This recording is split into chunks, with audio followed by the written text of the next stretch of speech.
Ladies and gentlemen, welcome back to the most important, the most high stakes, the most intense and exciting chess tournament of 2026, the Candidates. The Candidates is an 8-player double round robin tournament, which means they play 14 games, and the winner of the Candidates tournament will then go on to face the world champion in a 1v1 match. This is the round 4 recap. If you've missed any of the other previous rounds, I do encourage you to catch yourself up to speed, because the tournament has been absolutely off to a blazing start. Fabiano Caruana and Jawakhir Sindarov both have 2.5 out of 3, winning 2 out of their first 3 games and making 1 draw. And in truly scripted fashion, and by scripted, I mean they get the pairings beforehand, and this was not scripted whatsoever, Fabiano and Sindarov actually play each other in the 4th round, so one of them has a chance to establish a stranglehold, a rear naked choke on the tournament early on. Will it be the young Sindarov? Will it be the seasoned, grizzled veteran Fabiano Caruana? I don't know. And by I don't know, I mean, let's find out. Another day of really dramatic and exciting games. And a friendly reminder, you can pre-order my next book, autographed copy. Link is in the description. You should get it if you want it now, because it's not going to be around forever. There is a capped amount of books. I think roughly 2,000 have already been ordered. We might be capping it at 3. I got to double check that, but definitely check it out before it's gone. And with that, you can watch the recap, and then we will get, let's get going. Here we go. Jawakhir Sindarov, Fabiano Caruana. What do we expect? Do we expect Sindarov to play some sort of opening and you know, Fabi to take a lot of risk? The game opens with the move d4. Let me adjust the audio. Every time I plug in my headphones and then unplug them, it gets a little bit messed up. We have d5, we have c4, e6. So no Queen's Gambit declined. No Queen's Gambit accepted from Fabiano. He plays e6. He declines the Gambit, knight f3, and then he takes the pawn. The reason he did that is because had he accepted the Gambit on this move, Jawakhir could have theoretically played the move e4 on the next move, and that would be a very combative decision. But by doing it this way, he avoids e4 in some positions, because generally white does not like to combine e4 with knight f3. That's sort of the idea here from Fabi. So Fabi sidesteps a little bit of preparation, a little bit early, you know, a little bit of early mind games from him. And Sindarov plays into the most solid line. This is called the classical variation. It's like been played a bajillion times. Black's plan here is to play a6, is to play c5, and generally black tries to neutralize the position and make a draw. Like, black does not play this to win, really. It's quite rare.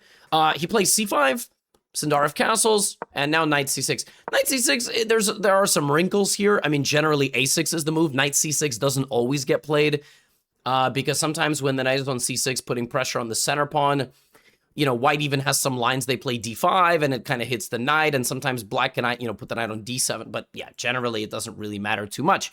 Knight c6. And here, things immediately take a turn for the worse for Fabiano and Fabiano Caruana fans, as Jawakhir Sindarov plays queen e2. Now, queen e2 is not the most common move, and it also completely takes the eye off the center. You can't take this with black. It's way too dangerous. First of all, white will play rook to d1 and replace the queen with the rook and pin the pawn to the queen. So you're probably going to not even win that pawn anyway, which is why Fabi promptly plays a6. Now we have knight c3. So none of these moves that are being chosen by Jawakhir are like, you know, the most common, but they are very, you know, combative and dynamic. And now in this position, about 95% of games in the Masters level database here have gone bishop to b3.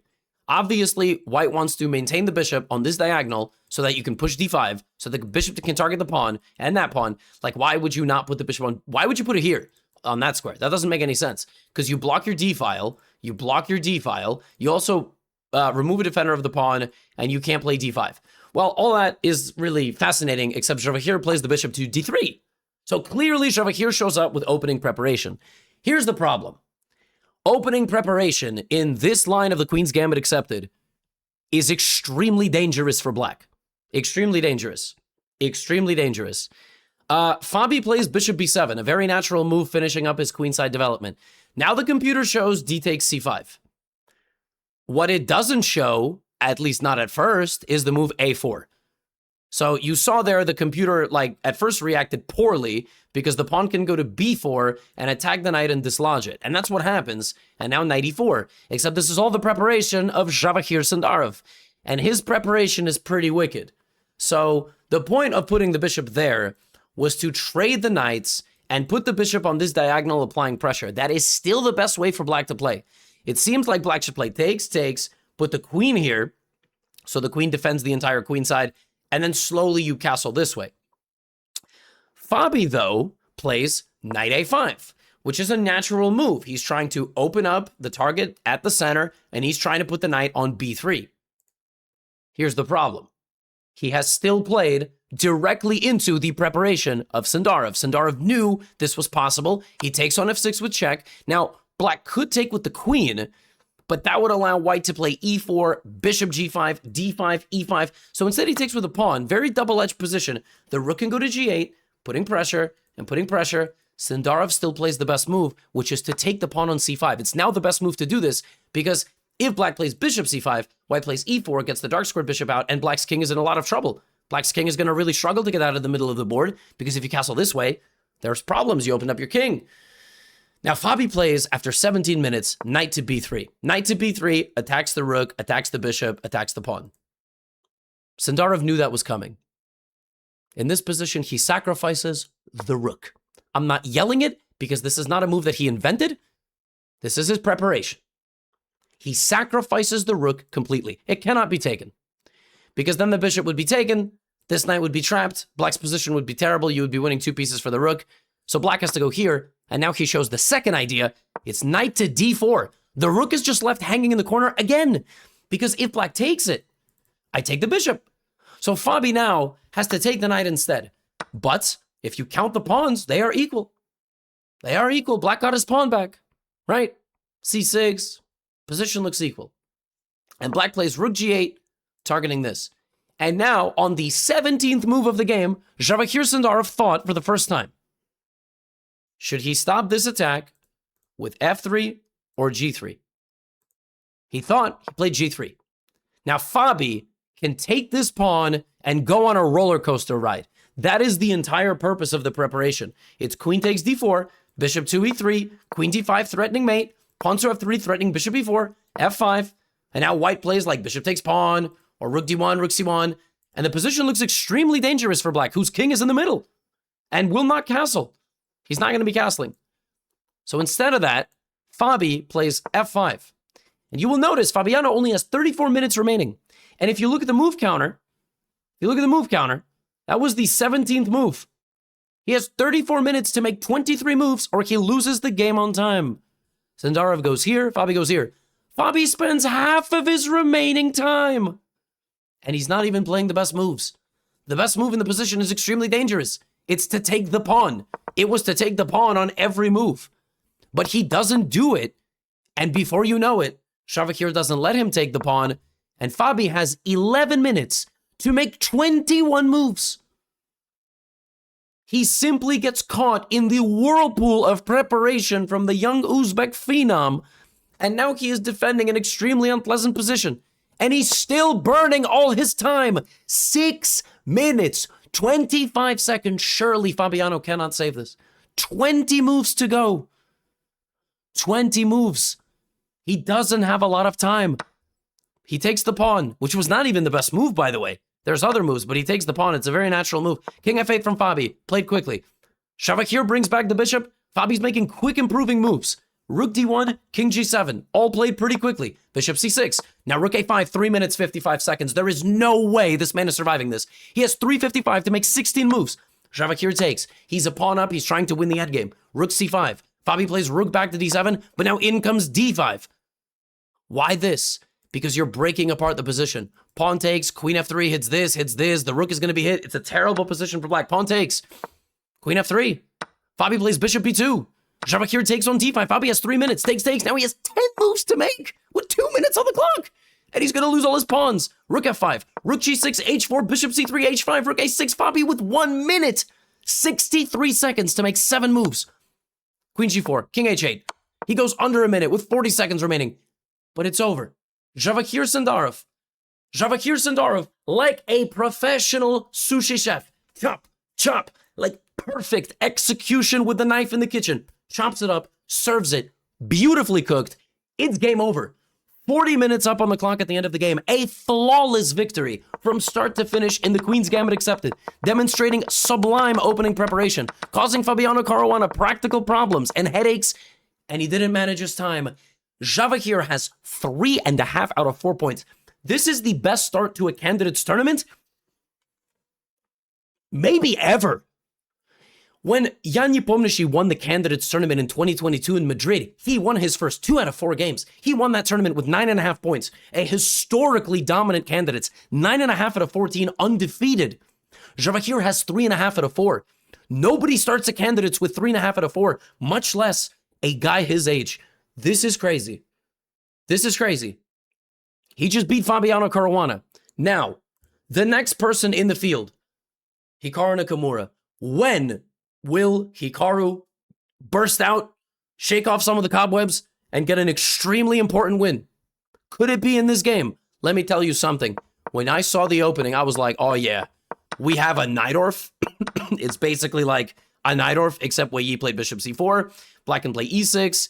Hikaru plays the Dragendorf. So it's the Dragon Sicilian with a Najdorf. And then he puts b5 and bishop b7 and you know, he's going to put like this double bishop setup, and these positions are, I mean, you're asking for it. Like, really. I mean, white can play queen d2, long castle, h4, g4, h5. Like, white can go crazy.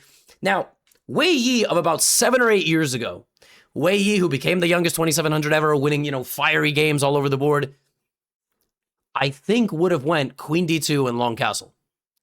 But in this game, he spends quite a bit of time choosing his setup. 34 minutes, by the way, played on the previous move. Not, you know, not a3, plays bishop e3, and then he plays a4. And the problem with a4 is you are not going to castle on that side of the board now. It's a positional approach. So after this trade, you know, you go knight c6, and you play this crazy, yeah, knight a5 gets a brilliant, but it's a fake brilliant. You take, and Wei Yi is clearly playing a positional approach. He gives the 2 bishops to Hikaru, but they castle on the same side. No one's going to get mated. e6. He plays queen e1, looking for pressure on the dark squares. Queen h4. But you're not going to checkmate anybody. I mean, there's only a queen here, and these horses are over here. They're grazing on the other side of the board. Hikaru does a nice job repositioning his pieces, strikes the center very early. e5 is a nice tactical move, but a great game from Hikaru. He completely neutralizes the pressure, and it just looks like we are heading for a peaceful resolution. 3 pawns each. 2 rooks, complete symmetry. Boys, wrap it up, make a draw. Rook c8 from Hikaru. He threatens mate. Wei Yi doesn't blunder mate on the back rank. Plays rook c2, rook g4. 2 more moves for Wei Yi to make h5. Wei Yi has 1 minute and 23 seconds, but surely he's not going to screw this up. And he screws it up, and he is completely lost. Now, this is an... I will rewind for a moment. This was actually a deceiving position because it looks completely innocuous, but Hikaru is causing some headaches here for white. And Wei Yi plays a very natural move. You get your king space, you stop black's pawns from coming, and then here, but here was not easy because the rook needs to stay protecting this pawn, but wherever it moves, that pawn's going to become weak. The way to defend this would have been in this position to allow this pawn to be captured, but not with a check. Not with a check. This pawn will be captured, but white can somehow bring a rook back, and if you get 2 versus 3 with a rook, it's a draw. It's a known draw. Okay, black can pose some practical problems, but generally all the pawns on the same side like this, easy draw at this level. But Wei Yi accidentally, remember, he played this move with 2 seconds on the clock. 2 seconds. He couldn't decide what to do. Move this king. His king now gets removed from the corner, and this is a major problem. The king is removed. This rook needs to stay protecting this pawn because of rook b2 and rook g1 or rook h2. You cannot put the king on g3 because then I play h4. And now we all sat after the time control with the commentary team and thought, well, why is this winning? I mean, I understand it says minus 2.5, but why is it winning? How does black actually win this position? I just said it wasn't winning, but it depends where the king is. Black's winning idea now is the pawn getting to h3. The pawn needs to get to h3, and what happens is you break apart white's pawn structure. Like, let's say white plays, I don't know, a waiting move like rook e2. The king is hunted out, and then you play h3. And this breaks apart the pawns. Rook b3 check, the king goes somewhere, and it doesn't really matter. This pawn will be lost. And there is no way for black to create counterplay, and the king has been forced out. So Hikaru needs to play h4, h3. At his convenience, he can maybe give a check or something, but he needs to play h4. Then he goes king g7. He spent some time on this move, not a huge amount of time, and his idea was, okay, I'm going to walk my king in, and then I will go h4. Probably, right? But this is the final moment. He needs to play h4, h3. He needs to play h4, then he needs to get the king over here, and he needs to play h3. He has to temporarily give up the pawn, split white's pawns, and there is no configuration for white that works. It just doesn't work. Like h4, if you play rook a3, now I can give you this check always as well, but let's say something like rook hf1, king goes to e3. Actually, here I can even trade rooks with you, I think. I can even do takes, and even this is winning because rook f2, and this pawn cannot be protected. So this pawn not only is a decoy, it's also preventing this pawn from moving forward. But Hikaru goes for a forced sequence. He goes for king h6. He brings his king to g5, and his idea in this position was rook b2 and pawn to h4 check. And the idea is as follows. h4, rook h4, rook h4, rook h4, rook g2, and this is a winning king and pawn endgame. And that is correct. This is a winning king and pawn endgame. Here is the problem. After h4, you're about to see this in the game. After this move, if you play h4, rook takes, I don't have to take this rook. I can take this rook. And that is what Hikaru missed. So he brought his king, but that gave black enough time, white enough time, to set up a defense against the h-pawn moving forward. Unfathomable. 1 minute on the clock for Wei Yi against 20. Hikaru needed to be faster with the h-pawn. And all of a sudden, the position is literally just a draw. You cannot cross the 4th rank. It's not possible. It's not possible. There is nothing you can do here with black. Nothing.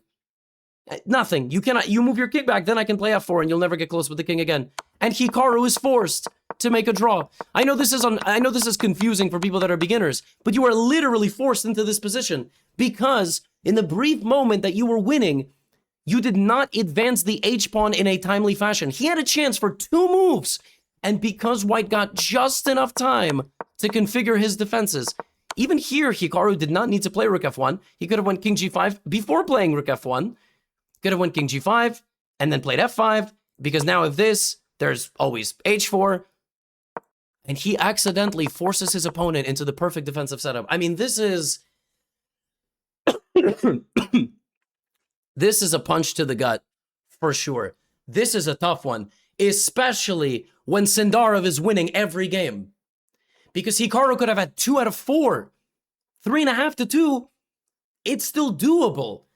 But now after 4 games, he's 2 points behind. So Sindarov now must lose. He must lose. I mean, 2 points is a crazy amount of points to overcome in such a tournament. And the game ended in a draw. And I mean, Wei Yi is going to breathe a sigh of relief because he could have lost 2 games in a row. And then you spiral. Then you really spiral. And it was not necessary. It was not necessary to get into that type of position. Now I got more games for you, man. I got more games for you. This has been an unbelievable tournament. So Andrei Esipenko shows up today, and he goes directly into Giri's Sicilian. It is clear to me Giri has shown up to this tournament to get wins with the black pieces. It is clear to me he knows that everybody knows that he's going to play the Sicilian defense, and he's not shook, all right? So he goes for a Najdorf. Esipenko plays bishop g5, which is one of the most common moves, and then plays bishop d3, which is one of the most least common moves. If you check the database in this position, it's f4, queen f3, queen d2, queen e2, queen d3, and then you have to scroll to bishop e2, bishop c4, f3, bishop d3. Bishop d3 is like the 10th most popular move in a position. I mean, it's not seen. Nobody plays the move bishop d3.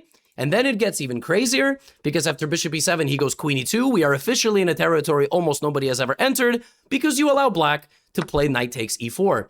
And knight takes e4 is a very simple tactical move. If you take the bishop, I take the knight and I attack your queen as you attack mine. And if you do this, black is just a pawn up. But it gets even crazier because the knight goes to f5.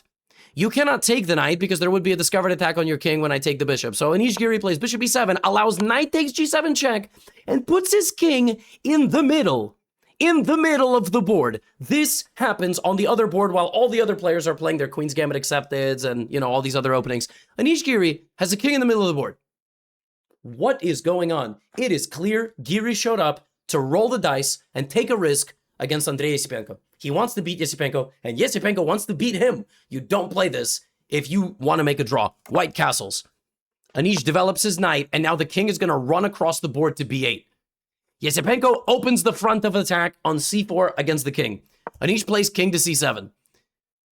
Knight back to h5, getting out of the position. Bishop to d7, and now the rook is ready to come, and the king is going to do a manual castle to the queen side, as we all anticipated. Rook d1, rook c8. He's a move away from defending himself. b4 on the board. b4 is the best move.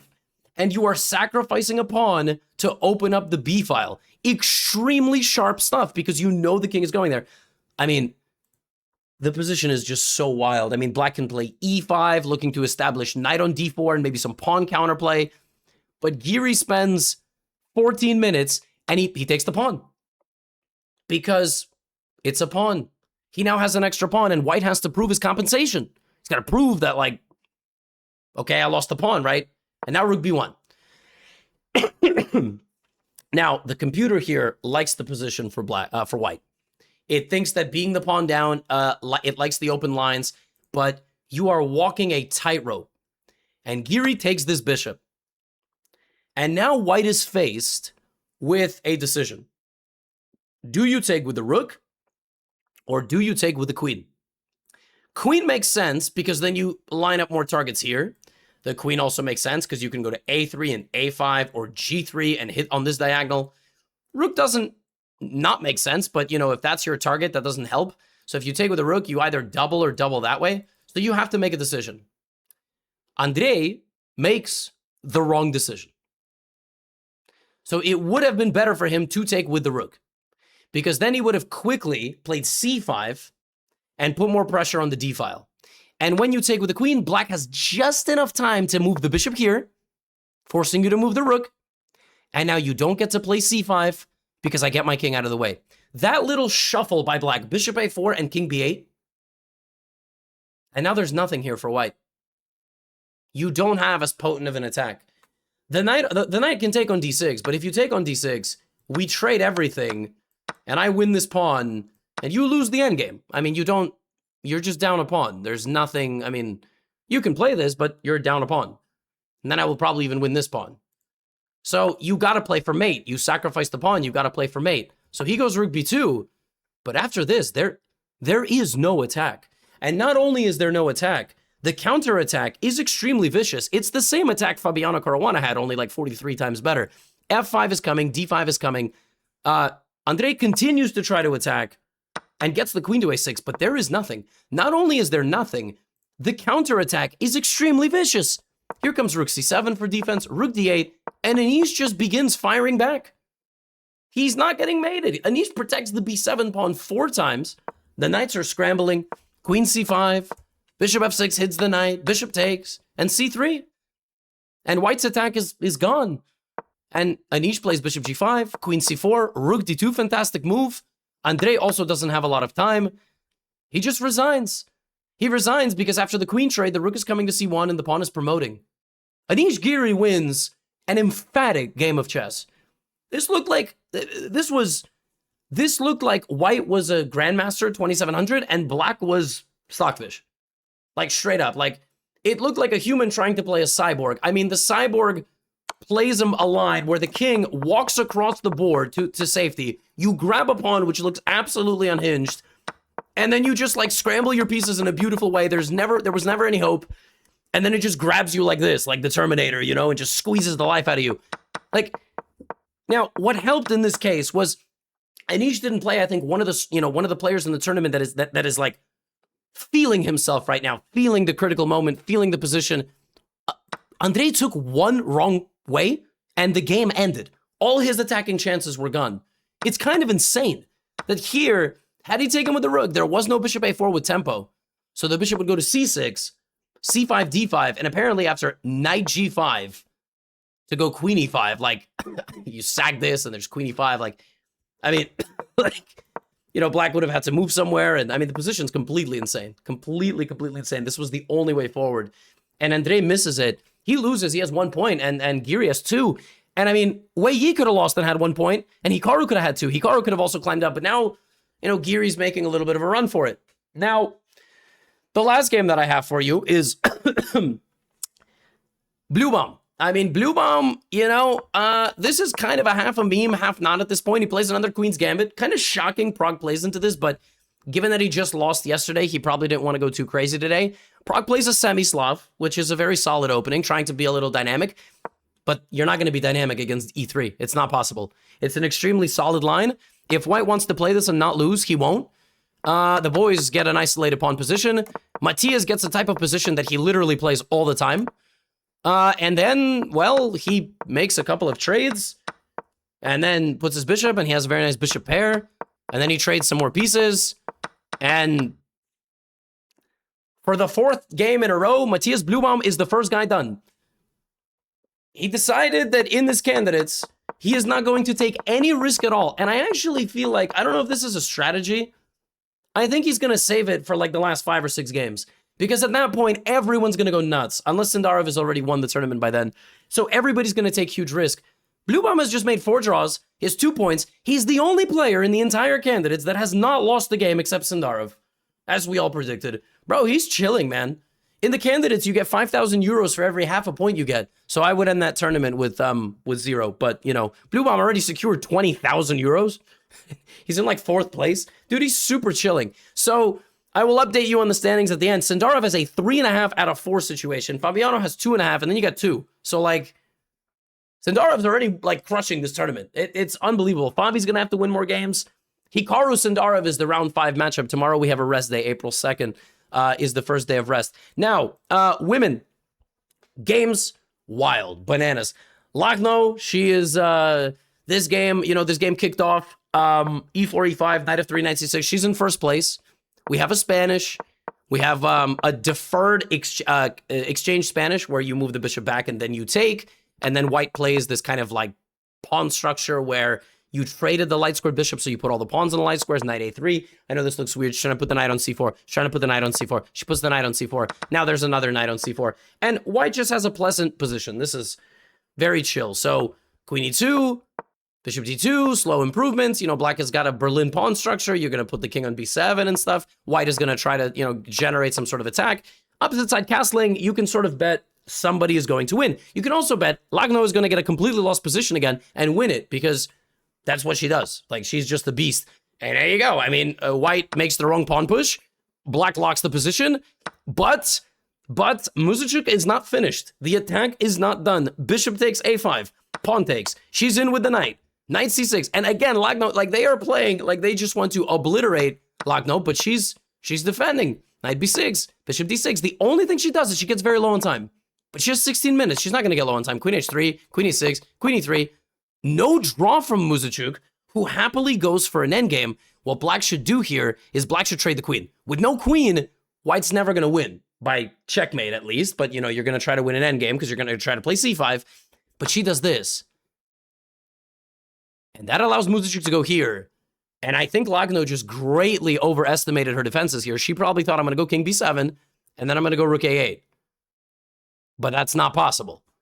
White just goes C5. I'm not exactly sure what was overlooked here.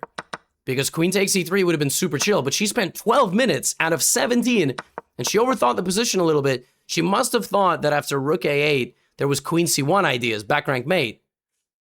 But the bishop can just be taken. The bishop can just be taken. And after this, you can just go here. And the game is literally over on the spot. Why? Because if you take with a knight, Queen A7 is GG, right? And then if you take with a king, Queen A1 is GG. And then if you take the queen, Rook B8 is GG. So I don't fully know what happened here. Like no, actually got you know, she could have traded the queens, but she didn't sense the danger after this pawn trade. She had to, I mean, it looks losing, actually. It does. Even this looks very bad. Maybe Rook E8, according to the computer, is the only way, and then you gotta go for this.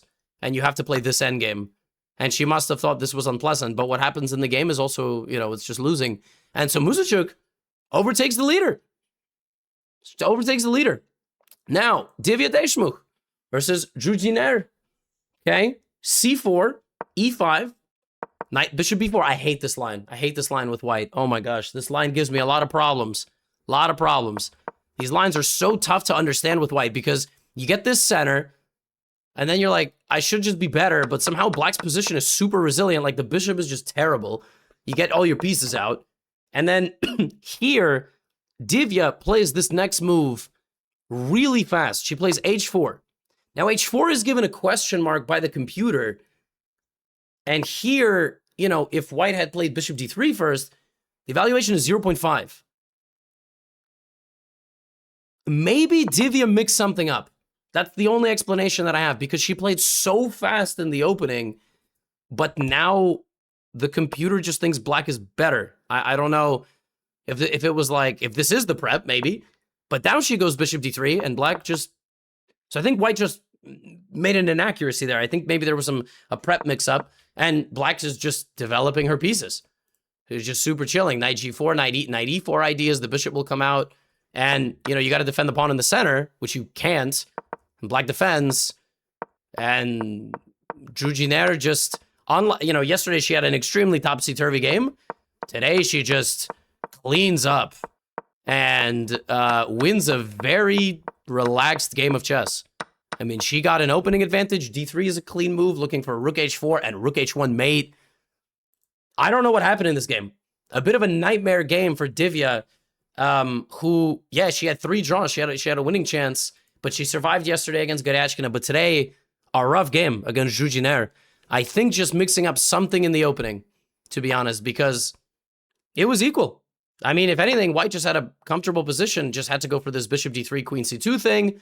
Then there would have been f5, but h4 was the wrong plan. And I mean, she played it in 3 seconds, according to the timestamp. So, yeah, and black played fantastic. So Zhu Jiner has 2 out of 4 after losing to Bibisara yesterday in a crazy game. And speaking of Bibisara, she wants to build on the momentum of beating Zhu Jiner, but black plays this Tarrasch defense.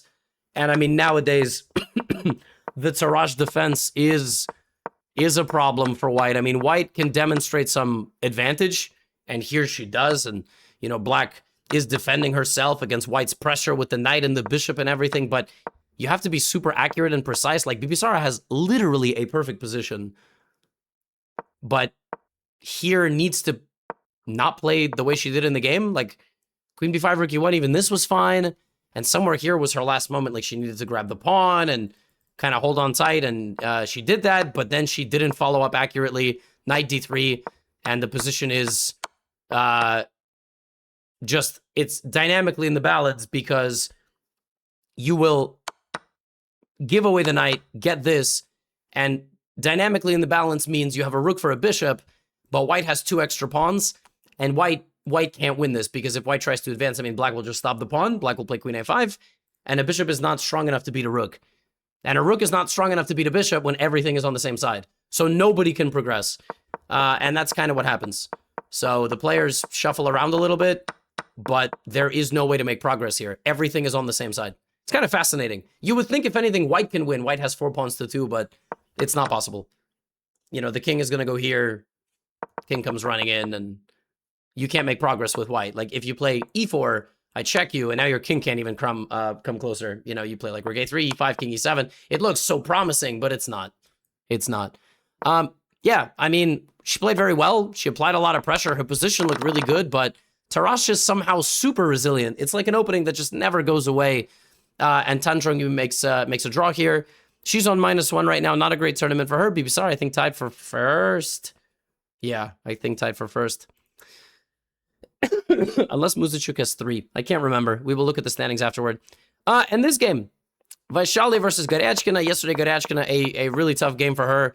Vaishali has had a very solid start to the tournament. She's made some draws. She's put on some pretty interesting performances. She had an amazing save against Divya. In this game, Garyashkina had a good position for a couple of moves, but she chose the wrong way here. She should have taken with the pawn. And then this knight could have rotated back. She could have taken with the pawn. This knight could have rotated to e5, or she could have played e5 and knight h5. Instead, she did this, and this allows white enough time to trade the queens and generate enough queenside counterplay that there is no way to make progress anymore. It's kind of funny, like, Just like the Esipenko game, I mean, you literally take a piece with the wrong piece, and the game is over. It's finished. Now, I'm oversimplifying a bit. Yes, yes. There are people who will watch these recaps who are like, 1800 level, 2000 level. They're a top 1% chess player. And they're going to say, oh, there's much more to this. And it's true. But ultimately, that's what this game came down to. Had Garyashkin played pawn takes and queen c5 there, apparently this simplification is better for black because white does not get to generate the same counterplay. He will play e5, you will shut down the position completely. In the game, Vaishali got to play the move c4, which is extremely important. This was possible because the pawn was not there defending the en passant. And she got this counterplay, liberated her position, and managed to hold the draw. And so after 4 rounds, the women, Anna Muzichuk and Bibisara Asabayeva, 2.5 points each, and then 4 women with 2. Very close. Extremely close. Nobody has less than 1.5 points. So first to last is 1 point after 4 rounds. That's extremely close. All the 1.5s can be in first place in the next round, basically, depending on who plays who, obviously, but all they got to do is win a couple of games, or 1 in this case. The gentleman, however, oh, this is very different. Esipenko has 1 and Wei Yi has 1.5. So we have established early on who might struggle in this tournament because you generally don't bounce back after a 1 out of 4 start in the candidates. Generally, you don't. Blue Baum is vibing, bro. He's tied for 3rd. He's half a point out of 2nd. He is chilling. Now, they will start hunting him at some point, and he is taking no risks. Fabiano with 2.5 loses to Sindarov, who has 3.5. In the next round, Hikaru plays Javahir. If Javahir beats Hikaru, Hikaru's tournament might already be over. You will not overcome a 3-game deficit with 9 rounds to go. That would be probably the greatest comeback in all of the history of chess. Like, maybe Kasparov 5-0 Karpov is up there. But like in terms of a candidates, that is such an important game. And if Hikaru beats Javahir, the tournament is wide open. Because then Hikaru's a point away from first. Javahir slows down. 3.5 out of 4. Unbelievable. I predicted it. I said that Sindarov, if he won this tournament, would be unexpected but not shocking. I said that in my tier list. Too early to tell, but incredible start by him. Unbelievable start by him. Picked up steam in that crazy win in the first round against Esipenko, who drops to last place, and Sindarov 3.5. And that's how it goes. We have a rest day tomorrow on April 2nd. I will upload some filler content. April 3rd, we resume round 5. And in round 5, we have Nakamura with white versus Sindarov with black. An extremely important game. Will Fabiano Caruana beat Blue Baum to try to get back into the mix? Or will he overpress and will Blue Baum win?